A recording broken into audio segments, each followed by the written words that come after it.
Next हमारा input कैसा है बच्चों, रैंप इनपुट। स्टेप देख लिए, इम्पल्स देख लिए, अब हम रैंप इनपुट देखेंगे क्लोज लूप सिस्टम के लिए। तो अभी भी हम कैसा ले रहे हैं, first order system 1 by tau s. Close loop है, फीडबैक होगा from output to input, this is हमारा सीएस। इनपुट क्या ले रहे हैं, आरएस।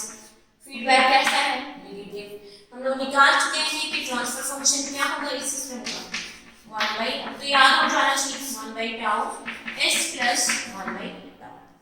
अब हम यहाँ पे इनपुट क्या लेंगे, तो सी एस इक्वल टू क्या लिखेंगे, R S into 1 by tau divided by S plus 1 by tau.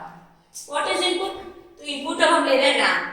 तो रैम के लिए कैसा फंक्शन, रैम ये हो गया तुम्हारा रैम फंक्शन, दिस इज तुम्हारा आर, ठीक है। हम स्लोप ए y बाय x, तो यहाँ पे हम RT क्या ले रहे हैं, RT equal to A T, RT equal to A T. UT लिख लो, क्या फर्क पड़ता है, हम सब तो कॉजल सिस्टम ही ले रहे हैं, तो सब राइट हैंड साइड होगा। तो इसका लैप्लास ट्रांसफॉर्म क्या होगा बच्चों, आर एस, क्या होगा लैप्लास ट्रांसफॉर्म, ए टी का Laplace transform will be S square. तो ये हो गया आरएस का लैप्लास ट्रांसफॉर्म। सब बता चुके हैं, इसलिए बेसिक क्लास अभी भी जो नहीं देखी वो देखो, क्योंकि बेसिक सबसे इंपॉर्टेंट है। तो Laplace will be A by S square. तो चलो यहाँ पुट कर देते हैं, सी एस इक्वल टू, तो C S is equal to R S की जगह क्या पुट करोगे, A by S square into 1 by tau S plus 1 by tau, ठीक है। तो ये हो जाएगा हमारा A by tau divided by S square S plus 1 by tau.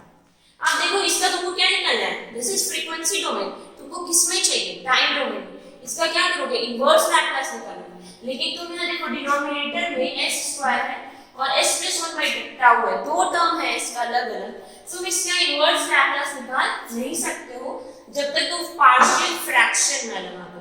तो जब भी इस तरह का सिस्टम होता है, लास्ट स्टेप इनपुट में बताए थे हम लोग को पार्शियल फ्रैक्शन लगाना पड़ेगा। तो देखो यहाँ पे s का क्या है, पावर है, तो जब भी इस तरह का s 2 3 4 मतलब s के कुछ पावर में हो तो उसका पार्शियल फ्रैक्शन हम कैसे करते हैं, तो वो देखो।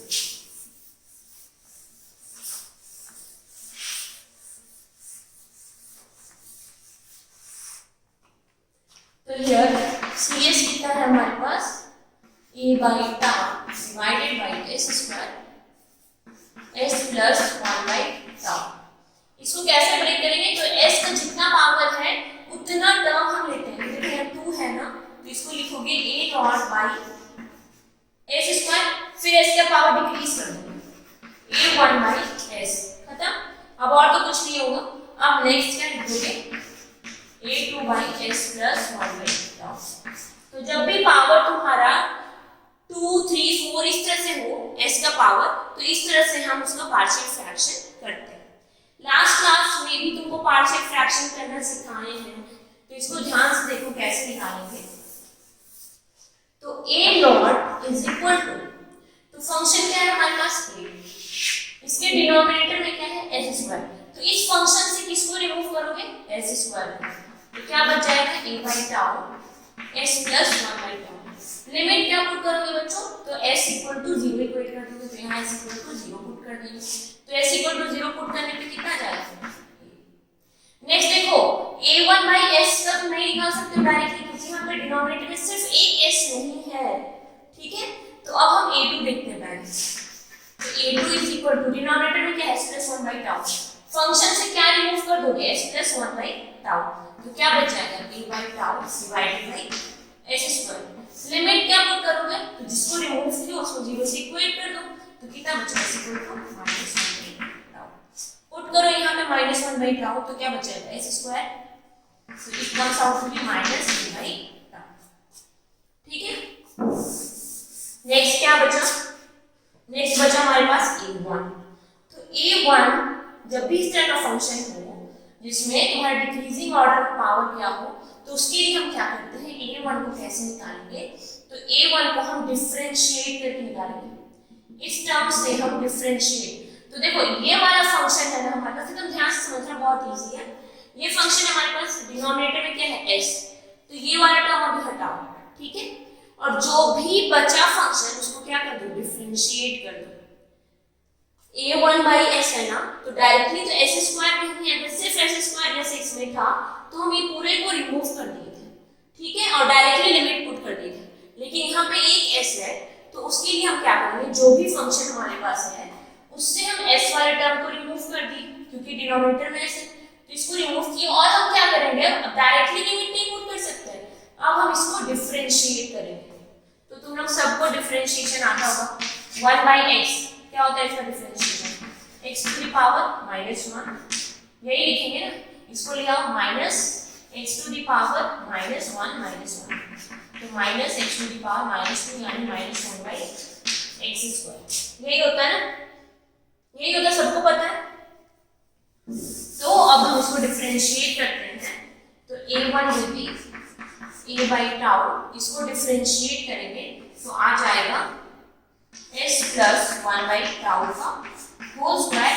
लिमिट क्या पुट करोगे, तो जिसको रिमूव किया उसको 0 से इक्वेट करेंगे, तो s इक्वल टू 0, यहाँ पुट कर दो s इक्वल टू 0, तो लिमिट क्या आ जाएगा तुम्हारा, सॉरी बच्चों ये माइनस है ना, तो यहाँ प्लस होगा और ये माइनस हो जाएगा, s इक्वल टू 0 पुट करो, तो यस 1 बाई टाउ पुट करके देखो कितना आ रहा है, माइनस a बाई, तो ये आ जाएगा तुम्हारा minus A tau, this is तुम्हारा plus A tau and this is तुम्हारा माइनस ए टाउ। तो निकल गया a0 a2 a1 सबका वैल्यू निकाल दिए, पुट कर दो इसमें, तो cs अब कितना आ जाएगा, cs comes out to be a0 is a by s square, a1 is minus a tau divided by s, और a2 is plus a tau divided by s plus 1 by tau। Integrate कर दो, sorry inverse Laplace ले लो इसका, cd 1 by s square का t, याद रखो एकदम हमेशा a t 1 by s यानी ut, यहाँ भी तुम लिख सकते हो at ut minus a tau ut, ठीक है, और plus of a tau s plus 1 by t, shifting in frequency तो एक्सपोनेंशियल टर्म ऐड होगा e to the power -2 by, बनाते बनाते रिकॉल करते करते तुम लोग सबको याद हो जाएगा, तो ct is equal to, यहाँ से कॉमन आ रहा है a tau, तो at minus a tau common लिए क्या बचा 1 minus e to the power minus a by tau u। This is तुम्हारा output response of first order close loop system in case of ramp input, ठीक है, तो ये हमारा आउटपुट रिस्पॉन्स आ गया। अब ये आउटपुट इक्वेशन आया, इससे हम आउटपुट रिस्पॉन्स कर्व देखेंगे कि कैसा तुम्हारा ये रैंप फंक्शन के टाइम पे फर्स्ट ऑर्डर कैसे बिहेव करता है, तो चलो वो देख लेते हैं।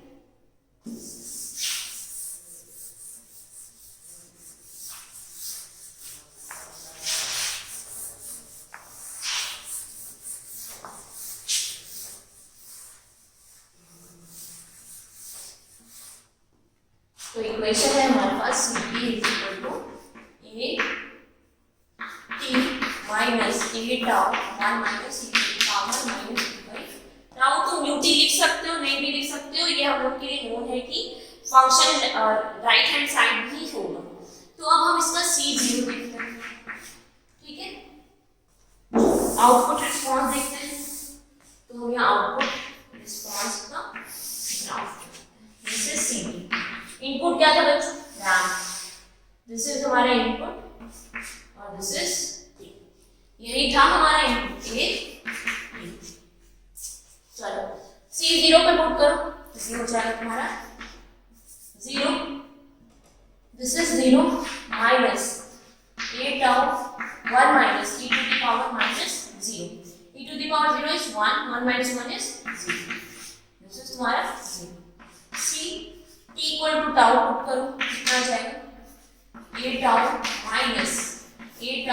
minus 1 e to the power -1, e to the power -1 is 0.37, a tau minus a tau 1 minus 0.37, तो ये हो जाएगा 0.638 टाउ, तो 1 minus 0.638 tau will be 0.378 tau.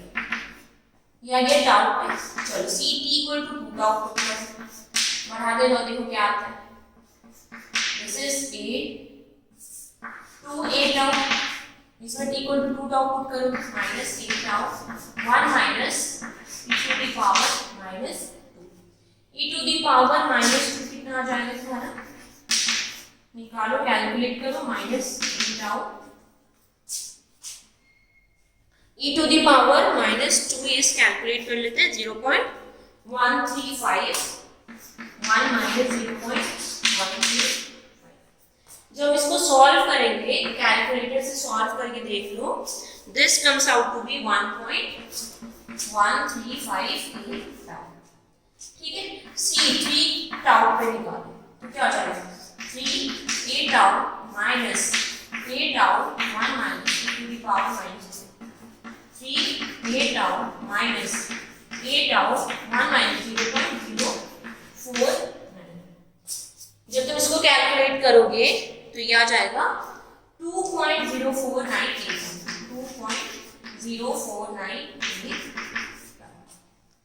ठीक है, चलो अब हम सबसे पहले यहाँ पे पुट कर लेते हैं, दिस इज 0, टाउ पे कितना आ रहा है 0.378 टाउ, यहाँ पे 0.378 टाउ। चलो नेक्स्ट 2 टाउ पे कितना आ रहा है 1.135 tau, 2 tau 1.135 tau. Next 3 tau पे 2.049 2.049 टाउ। इसको रब कर देना, ठीक है। अब हम c इक्वल टू 3 टाउ पे निकाल लिए, ठीक है, हम यहाँ पे ग्राफ पे प्लॉट कर दिए। अब देखो बच्चों, यहाँ पे हम मान के चलते हैं तो ग्राफ कैसा आ रहा है, कुछ ऐसा देखो,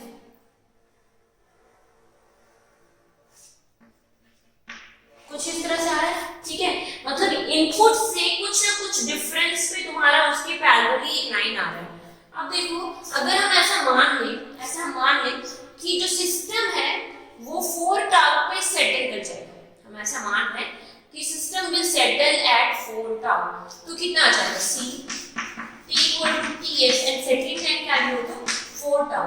तो इक्वेशन क्या आ जाएगा, देखो यहाँ पे ध्यान दो, a t minus of a tau e to the power, ये t के जगह क्या पुट करोगे 4 टाउ, तो a 4 tau e to the power minus 4 tau by tau, तो 4 a tau minus a tau 1 minus e to the power minus 4 is 1 minus 0.018।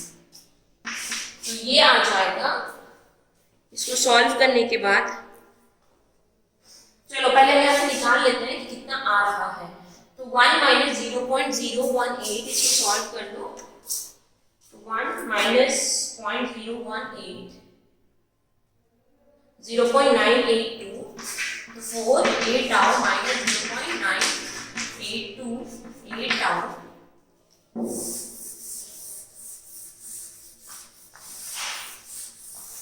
ठीक है, 4 minus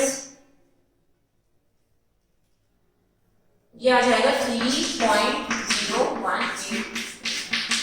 तो फिर से अगर तुम 4 टाउ पे निकाल दो तो कितना आता, कुछ तुम्हारा आता 3.018। तुम देखो डिफरेंस कांस्टेंट आ रहा है, डिफरेंस ऑलमोस्ट कांस्टेंट है, थोड़ा बहुत तुम्हारा क्या बढ़ते जा रहा है डिफरेंस, लेकिन एक अराउंड आसपास आ रहा है।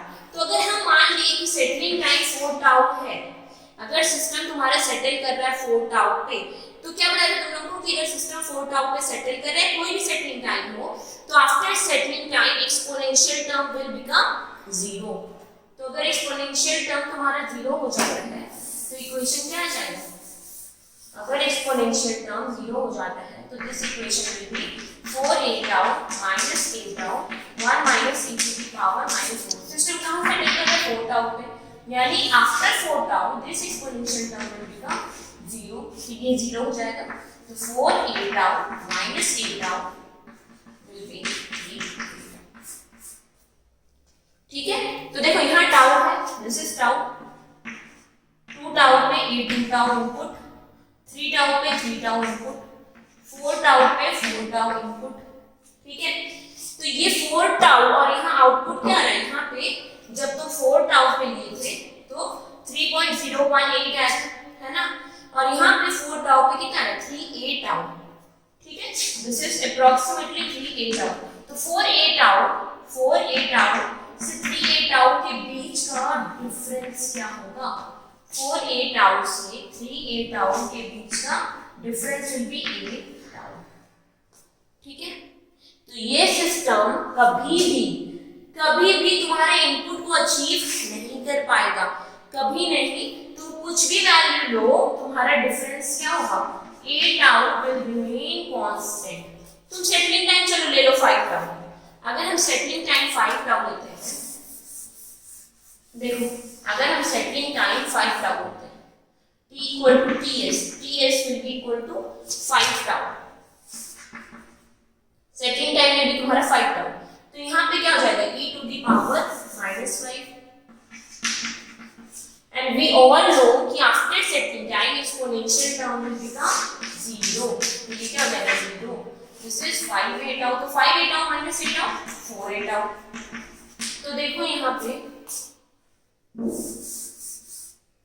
5 tau, this is 5a tau. ठीक है, और ये कितना आ रहा है 4a टाउ, तो ये पैरेलली 4a टाउ, तो दोनों के बीच का गैप है a टाउ। तो तुम देखो कोई भी सेटलिंग टाइम लो, तुम चाहे 4 टाउ सेटलिंग लो, 5 टाउ सेटलिंग लो, ये कभी भी क्या अपने इनपुट को अचीव कर पाएगा, नहीं, ये कभी भी अपने इनपुट को अचीव नहीं कर पाएगा। And the gap will remain constant from input to output, और जिसका वैल्यू होगा a टाउ। ठीक है, जो कि तुम्हारा a टाउ कांस्टेंटली इंफिनिटी तक चलते जाएगा। तुम कुछ भी settling time low, system will never ever achieve उसका इनपुट को अचीव नहीं कर पाता है। यही है तुम्हारा आउटपुट रिस्पॉन्स। सिंपल है बच्चा, आउटपुट पे तुम टाइम पुट करते जाओ, और अगर